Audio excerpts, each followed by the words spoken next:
No último dia 15 de novembro de 2020, nós tivemos as eleições em âmbito municipal em todo o nosso país. Foi a oportunidade de escolhermos os nossos prefeitos e vereadores, aqueles que vão nos representar pelos próximos 4 anos.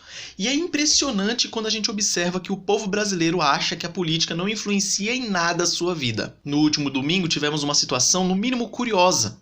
Principalmente quando nós observamos que mais de 80% da população brasileira se diz cristã. Essa situação curiosa foi a quantidade expressiva de votos que alguns candidatos anticristãos receberam. Na capital carioca, o vereador mais votado foi Tarcísio Mota, integrante do PSOL.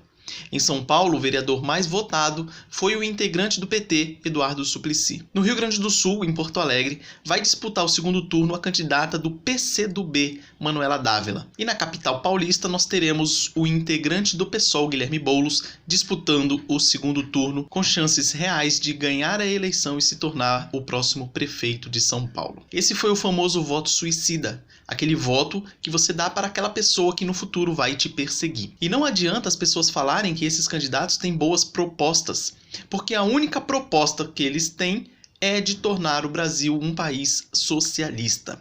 Cada partido desses que eu falei, o PT, PCdoB e o PSOL, eles têm no seu estatuto muito claro essa intenção de tornar o Brasil um país socialista. E todo candidato que quer disputar uma eleição, ele tem que se filiar a algum partido. E para isso, ele tem que concordar com o estatuto do partido. Logo, todos esses 4 candidatos que eu falei estão de acordo com a intenção do partido de tornar o Brasil um país socialista. Se o único motivo deles é tornar o país um país socialista, se tiver que roubar, eles vão roubar. Se tiver que sequestrar, eles vão sequestrar.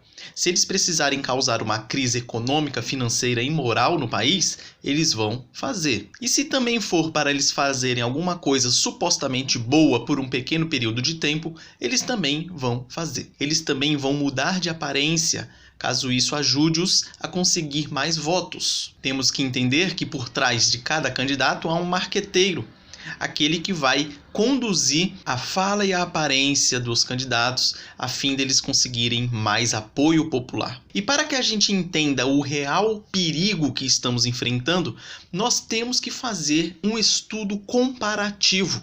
Nós temos que observar o que acontece em todos os países que buscaram ou buscam atingir o socialismo. Recentemente saiu vitorioso nas eleições presidenciais da Argentina o Alberto Fernandes, um claro marxista, que na última semana enviou um projeto para o legislativo, o qual ele pretende legalizar o assassinato de crianças dentro do ventre das suas mães. Quando observamos a Venezuela, ao norte do nosso país, nós vemos a crise financeira em que o país se encontra. E também lá nós temos muita perseguição aos cristãos. Quando nós observamos outros países que estão mais avançados nesse processo de socialização, ou seja, de tornar o país socialista, nós vemos algumas coisas interessantes também. Cuba persegue os cristãos. Angola persegue os cristãos. Coreia do Norte persegue os cristãos. China perseguem os cristãos. Será que isso é apenas uma coincidência? Na última semana saiu uma reportagem dizendo que na China o governo comunista está instalando câmeras nas igrejas, câmeras de reconhecimento facial e que também captam áudio. Isso é um claro sinal de que eles estão observando o que está sendo pregado dentro das igrejas. Qualquer coisa que os líderes religiosos ou os membros da igreja falarem que vá de encontro com o que quer o Partido Comunista Chinês, com certeza eles serão ou presos ou levados a campos de trabalho forçado ou serão executados. Também em julho desse ano, nós tivemos a notícia de que a China estava obrigando os cristãos a negarem sua fé, inclusive a tirarem sinais religiosos e os substituírem por imagens dos líderes do Partido Comunista Chinês. A China ameaça retirar benefícios sociais de famílias que se recusam a abandonar a fé cristã. Vamos até a Ásia conversar ao vivo com a correspondente Cíntia Godoy. Cíntia, bom dia para você. Oi, Cris, boa noite para vocês. Pois é, a situação é bem grave, já que muitas dessas famílias dependem desse dinheiro para sobreviver após o baque que a economia chinesa sofreu com a pandemia. Funcionários do governo exigem que chineses cristãos substituam símbolos religiosos por imagens de líderes do Partido Comunista. Segundo um pastor que faz trabalho missionário em uma aldeia na China, uma idosa teve o auxílio equivalente a R$150 retirado após agradecer a Deus. As ameaças também acontecem nos templos. Cris, Sérgio. Talvez a pergunta que você se faça é: mas por que nesses países socialistas os cristãos são tão perseguidos? E a resposta é simples. Porque para eles, a religião é o Estado. E o Deus deles são os seus líderes do Partido Comunista. E como os cristãos não compactuam com isso, logo eles se tornam uma ameaça ao Estado totalitário que tenta se implementar. Então, quando a gente observa Cuba, Venezuela, quando nós observamos Angola, Coreia do Norte, China, a gente não pode acreditar que toda essa perseguição aos cristãos nesses países são mera coincidência. A conclusão lógica que a gente chega é que isso faz parte do processo de caminhada rumo ao socialismo. E como cristãos, nós não podemos compactuar com isso.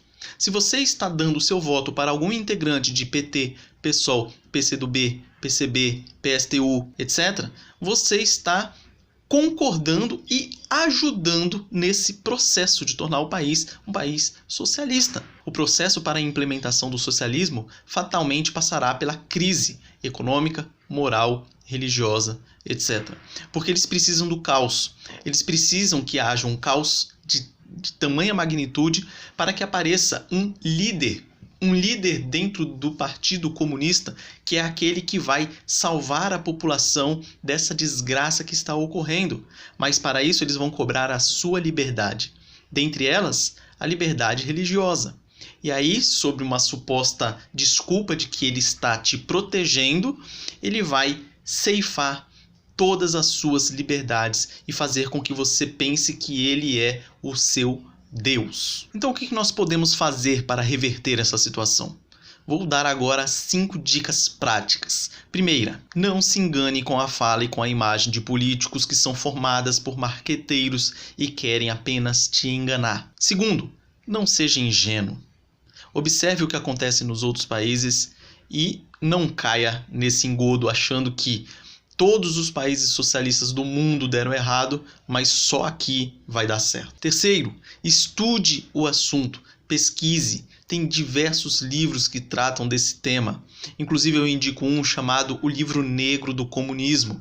Mais de 1000 páginas, que lá vai mostrar o que acontece quando os comunistas assumem o poder. Quarto, compartilhe informações, adquira conhecimento e mostre para outras pessoas. Mostre a verdade, mostre os fatos para as outras pessoas.